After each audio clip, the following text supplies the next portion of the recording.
Hola a todos. En el video de hoy estaremos viendo el modelo de desarrollo y sus generalidades. ¿Te has dado cuenta de que no hay un día en nuestra vida en que no tomemos decisiones? Desde levantarnos de la cama, el desayuno que preparamos, los lugares que visitamos, los temas que estudiamos, todo. Todo implica tomar decisiones y de alguna manera conlleva que pensamos en los costos y beneficios que resultan de ellas. Lo mismo, toma decisiones un individuo para su bien personal, que los miembros de una familia para cubrir las necesidades de sus integrantes, que quienes dirigen las empresas y buscan aumentar sus ganancias, o los gobiernos que pretenden que sus gobernados tengan condiciones de vida digna. Pero, ¿a qué se refieren estas condiciones de vida aceptables? ¿Cómo logra tenerlas? ¿Quién o quiénes intervienen en poder alcanzarlas? Los gobiernos buscan lograr estas condiciones materiales mediante la puesta en marcha de un modelo de desarrollo y para hacerlo recurren a la economía, ciencia que estudia cómo toman los agentes sociales, individuos, grupos y empresas sus decisiones en un contexto de escasez y siempre con el fin de obtener satisfacción y bienestar en escala diversas. En realidad, la mayoría de las personas asociamos las condiciones materiales con progreso, bienestar, felicidad, crecimiento, modernización y desarrollo. Este último término, igual que otros vocablos, tiene una pluralidad de significados. Los científicos han usado como sinónimo de evolución y los economistas para referirse a lo largo del bienestar o el incremento de los niveles de vida. Gracias a que existen disponibilidad de bienes y se expande la gama de oportunidades socioeconómicas. ¿Cómo conseguir que una población dinámica, cambiante y con ideas tan plurales como la mexicana consiga su desarrollo?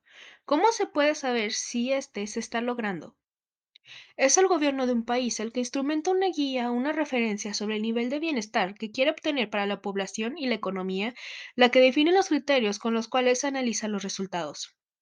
A esa guía o referente la denominamos modelo de desarrollo, y algunos de los criterios de análisis de los resultados son los indicadores económicos, es decir, un dato estadístico sobre la economía que permite el análisis de la situación y rendimiento económico pasado y presente, así como realizar pronósticos para el futuro. Los indicadores económicos incluyen varios índices e informes de gastos y ganancias y suelen ser publicados por instituciones gubernamentales, como es el PIB, la inflación, la tasa de interés, el desempleo y el tipo de cambio. Un modelo de desarrollo es el punto de referencia sobre cómo llevar a cabo el incremento del bienestar de una población. Es un concepto difícil de definir porque se relaciona con lo que significa estar bien. Sin embargo, es procedente afirmar de manera directa que un país que crece económicamente genera un mejor nivel de vida para sus habitantes. Es común entonces asociar el desarrollo con el crecimiento, y por eso, en ocasiones, se usan tales términos como sinónimos, pero no lo son. En general, el crecimiento económico se refiere al aumento de la producción total de bienes, servicios e infraestructura. Por lo tanto, no es lo mismo que desarrollo. Pero al ser más sencillo de medir, permite conocer más técnicas y objetivamente las condiciones de vida de los habitantes de un país. Mientras el crecimiento supone un sentido meramente cuantitativo, el desarrollo implica también consideraciones cualitativas. ¿Qué significa esto? Que para hablar de desarrollo hay que tomar en cuenta factores que se pueden contabilizar, pero también otro tipo de factores complejos de medir, como por ejemplo la libertad, la identidad, el afecto o el entendimiento.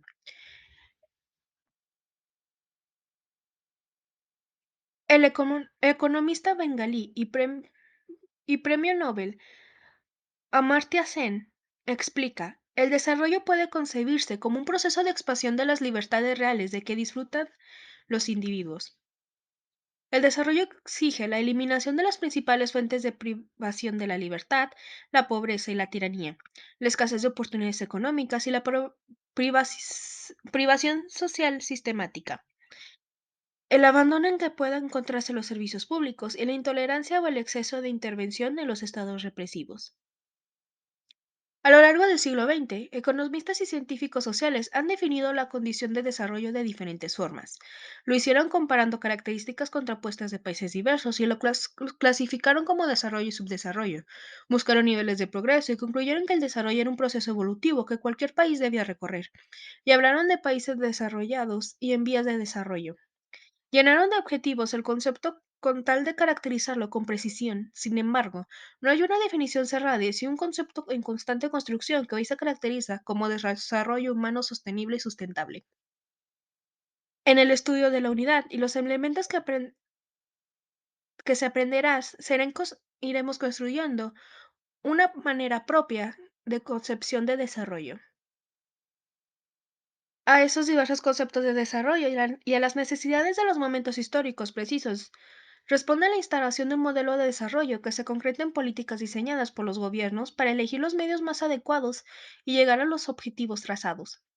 Dichas políticas se aplican en programas que responden a la toma racional de decisiones ante las alternativas posibles. El impacto del modelo de desarrollo se mide por medio de indicadores o señales agrupadas en su mayoría en las cuentas nacionales. Algunos de los indicadores de las cuentas nacionales que nos hablan de cómo funciona una economía son Producto Interno Bruto, o PIB, la inflación, la tasa de interés, el desempleo y el tipo de cambio. El primer indicador económico que estaremos viendo será el Producto Interno Bruto, o PIB. El PIB es una medida del valor total de una economía y nos dice qué tan valiosa y qué tan grande es. Los estudiosos analistas consideran al PIB el indicador por excelencia para hablar de crecimiento. Se obtiene de sumar todo lo que se produce o todo lo que se consume en un país, sector por sector, por lo que de alguna forma resume el valor de todos los bienes y servicios finales durante un tiempo determinado, generalmente trimestral o anual. En síntesis, el PIB o Producto Interno Bruto es una especie de fotografía general de la economía de un país. Al PIB lo estructuran las actividades productivas clasificadas en tres sectores: primario o agropecuario y extractivo, secundario o industrial, y terciario o de servicios. Organizar la información sobre lo que se produce en un país por sectores permite analizar la evolución y el peso de cada actividad en una economía. Así, mediante el PIB se determina la importancia de un sector económico en un periodo histórico y los componentes de la estructura de producción. Con el estudio del PIB es posible, por ejemplo, saber si ha habido una industrialización después de implementar políticas que pretendían lograr y hasta cuáles fueron más eficientes que otras. ¿Recuerdas que decíamos que la gráfica del comportamiento del PIB era una fotografía? Pues la información de cada sector vendría a ser como una radiografía, ya que son los elementos que constituyen al PIB. La estructura sectorial del Producto Interno Bruto se resume en el siguiente cuadro. Sectores, actividades productivas. El sector primario, que es la agricultura y la ganadería, tiene como actividad productiva la agricultura, ganadería, silvicultura, pesca y minería. El sector secundario, el industrial, tiene como actividad productiva la refinación de petróleo, la industria de manufacturas, electricidad y agua y la construcción. Mientras que el sector terciario, el de servicios, tiene como actividad productiva el comercio, comunicaciones y transporte, servicios financieros y de alquileres, profesionales, técnicos y personales, hoteles y restaurantes. Es importante tener cuidado en la forma de leer el PIB. Por ejemplo, si consideramos que el PIB de Estados Unidos en 2003 fue de 11 trillones de dólares y en 1960 la cifra era de apenas 520 mil millones, podemos comparar y responder si la economía creció 21 veces. La respuesta es no, y tiene que ver con las unidades monetarias porque al usar los precios de cada año para calcular el PIB anual se incluye la inflación. La medición del PIB en unidades monetarias se conoce como PIB nominal, mientras que si la unidad de medición son los bienes, estamos ante el PIB real. La información básica para saber si un país está creciendo es tomar en cuenta lo que realmente se produce en él. El problema del PIB nominal incluye variación en los precios, es decir, la inflación. Cuando el Producto Interno Bruto crece, existe un proceso llamado expansión, y cuando se reduce, se dice que existe recesión. ¿Recuerdas? De hecho, la tasa de crecimiento de cualquier variable que tenga diferentes mediciones se calcula de la misma manera. La tasa de crecimiento en porcentaje es igual al valor final menos el valor inicial dividido entre el valor inicial por 100. Otra forma de desagregación del Producto Interno Bruto es el PIB per cápita. y en él se muestra el nivel promedio de ingresos por habitantes. Se obtiene de dividir el PIB nominal o real entre la población, estimado al 30 de junio del año calculado. Otro indicador que informa acerca de las condiciones de la economía de un país es la inflación. Mientras esta se refiere a la continua y sostenida subida del nivel general de precios, la deflación lo hace al descenso continuo del nivel de los mismos. La importancia del análisis de la inflación radica en que dicho proceso afecta el poder adquisitivo del dinero. Si subieran todos los precios en la misma proporción, solo nos afectaría porque todos los precios serían falsamente inflados. Pero no sucede así. En general, el alza de los precios no es uniforme. Unos suben antes que otros, generando distorsiones en los precios relativos. Como no todos los precios cambian a la misma velocidad, algunos quedan más altos que otros, pero no porque sean más escasos los bienes, sino porque el sistema de precio está afectado. Las personas tienden a dar mayor importancia al aumento de los precios de un bien y a ignorar la disminución en el precio de otro, por lo que, si si los precios suben demasiado, la gente deja de consumir drásticamente algunos bienes. Otro indicador económico básico es la tasa de interés, entendida como el precio del dinero.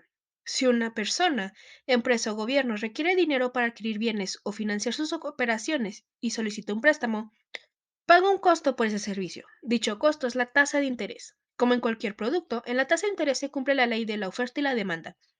Mientras más fácil sea conseguir dinero, mayor oferta, la tasa de interés será más baja y viceversa. Es decir, si no hay suficiente dinero para prestar, la tasa será más alta. Cuando la tasa de interés es baja, la gente no tiene incentivo para ahorrar en un banco, pues recibirá poca ganancia, así que prefiere usar el dinero para consumir. Con las tasas de interés bajas, también es más fácil pedir dinero al banco prestado, ya que el pago del préstamo será bajo. Por el contrario, si una tasa de interés es alta, provoca el ahorro, pues la ganancia en el banco son mayores. Es preferible no pedir préstamos cuando las tasas de interés son altas, porque el precio también lo es. Lo mismo sucede con la inversión. Cuando hay una tasa de interés alta, la inversión baja porque es costosa pedirle dinero al banco para invertir y viceversa. La tasa a la que el banco presta se llama tasa activa y a la que paga intereses a los depositantes tasa pasiva. La tasa de interés son la principal herramienta de control de la inflación de los bancos centrales, quienes aumentan la tasa para frenar el consumo o la disminuyen ante una posible recesión generando mayor consumo. El desempleo, o número de personas que no tienen trabajo, pero están buscando uno, es otra señal de comportamiento de una economía. Se habla de la población económicamente activa, o PEA, para referirse a la suma de personas con empleo, y en desempleo, por lo que la PEA no es igual a la población de edad económicamente activa, PEA, ya que con este concepto se alude a las personas arriba de 14 años en México. Y el último indicador del que hablaremos antes de estudiar los modelos de desarrollo en México es el tipo de cambio. Este indicador cobra importancia en el análisis de la relación de un país con el exterior y de manera específica con la apertura internacional de los mercados, tanto de bienes como de factores de la producción y de activos financieros. El tipo de cambio nominal es el precio de la moneda extranjera en términos de la moneda nacional. En México, el tipo de cambio en 2012 es el precio de un dólar en pesos USD 13.59 pesos mexicanos, es decir, un dólar cuesta 13.59 pesos. El nacimiento de un sistema de tipos de cambio proviene de la existencia de un comercio internacional entre distintos países que poseen diferentes monedas. Si, por ejemplo, una empresa mexicana vende productos a una empresa española y ésta desea pagar en pesos, deberá comprar pesos mexicanos y utilizarlos para pagar el fabricante mexicano. Las personas y empresas que quieren comprar monedas extranjeras deben acudir al mercado de divisas. En este mercado se determina el precio de cada una de las monedas expresadas en la moneda nacional. A este precio se le denomina tipo de cambio. Hay dos situaciones básicas en las que el tipo de cambio es importante en una economía, aunque las Dos partes del concepto de balanzas de pago de la transacción de un país al resto del mundo, tanto flujos financieros como comerciales. El primer concepto es la cuenta corriente, que son los pagos emitidos y recibidos por importaciones y exportaciones, además de las rentas de inversión extranjera y nacionales en otros países. Las exportaciones y nuestras inversiones en el mundo que reditúan son pagos positivos al país. Las importaciones y los pagos que les damos a los inversionistas extranjeros son pagos negativos. Si los pagos por el resto del mundo son positivos, se habla de una superávit en la cuenta corriente, y si el saldo es negativo, se habla de un déficit en cuenta corriente. El segundo concepto es la cuenta capital o cuenta de capital. Es la cuenta de capital, tendencia de activos extranjeros. Dado que es complementaria a la cuenta corriente, podemos pensar que si tenemos un déficit de la cuenta corriente, porque digamos hay más importaciones que exportaciones, entonces tenemos un superávit en la cuenta de capital, porque significa que para pagar esas importaciones tenemos que pedir prestado al resto del mundo. Esto es, algún país tiene activos mexicanos que no puede cobrar. Cuando el tipo de cambio se aprecia, ello significa que nuestra moneda aumento de valor respecto a la moneda extranjera. Esto es favorable, no para nuestras exportaciones, porque ahora nuestros bienes son más caros internacionalmente. Y tampoco es bueno cuando nosotros tenemos que pagarle activos a los extranjeros porque se va más dinero en pagarles. Esto es diferente para las personas nacionales que tienen dólares y que si escogen cambiarlos en ese momento, reciben más pesos a cambio. Cuando el valor de la moneda nacional disminuye respecto a la extranjera, el tipo de cambio se deprecia y sucede lo contrario. Y después de este acercamiento a los indicadores económicos, se cuenta con las herramientas básicas para comenzar con el estudio sobre los modelos de desarrollo en nuestro país, México. Y muchas gracias. Nos vemos en el siguiente video.